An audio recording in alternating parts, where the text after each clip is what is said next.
like getting them acclimated with like a phone service and like a CRM where they can seamlessly work as a VA remotely.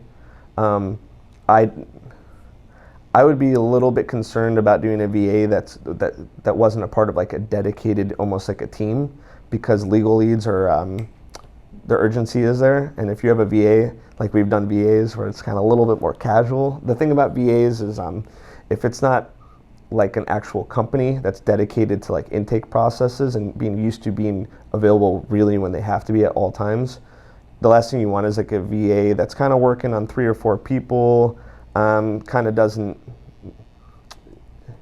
isn't really there like exactly during the business hours, because we've had VAs where it's a little bit more casual and it's okay for what we're doing, but then they don't answer the phone. Or they go on vacation. Or they go on vacation, or you know their family is unfortunately awfully sick and they just take off days without you really knowing about it. So the tricky thing with VAs, I think I'm all for it and we definitely use them, and I definitely encourage them for a lot of people, even domestically, even foreign. It depends on what you have them doing. But as far as intake, I think it's just too crucial for them to be 100% available. All it takes is missing one call and them going to your competitor. Yeah, for intake it's pretty tricky. For follow-ups, it's a different story. As far as gain VAs, you can go through obviously some sort of third party or company that specializes in finding and placing a virtual assistant for you.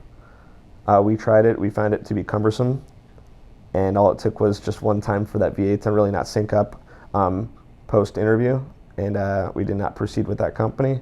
Personally, we've been using Upwork for a very long time, and it's worked out well. You're going to give them a list of duties. You're going to post a job.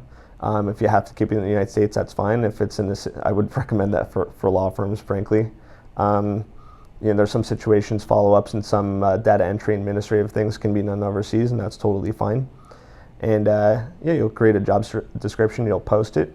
You'll be able to go through a list of people that are recommended and then throw the listing opportunity their way. They might reach out to you, and then you can interview them via the phone, via Skype if you like. And once you get started, we put them in a Slack channel for our communication. However you communicate, it's good to have them, in any chat rooms or chat software that you use. And if they don't work out, you fire them. That's it. Then you get another one. It's not a huge waste of time. VAs are not a time sink. It's not like you're getting acclimated or you're training them a lot. And then what we recommend is if you do feel like you have to go through a process of hiring and training a VA, make sure it's documented or it's recorded the whole time. So then if it doesn't work out and another VA comes on, you already recorded or documented it, and you can just forward it along, and then you don't have to go through the whole process again. We really haven't had too many issues. The biggest thing I'd say is that we did recently, if it's a VA that you expect to be on the phone, have them send sample recordings of their voice, and maybe even if you have a script, have them review the script several times and then do it on a recording software, record it and send it to you.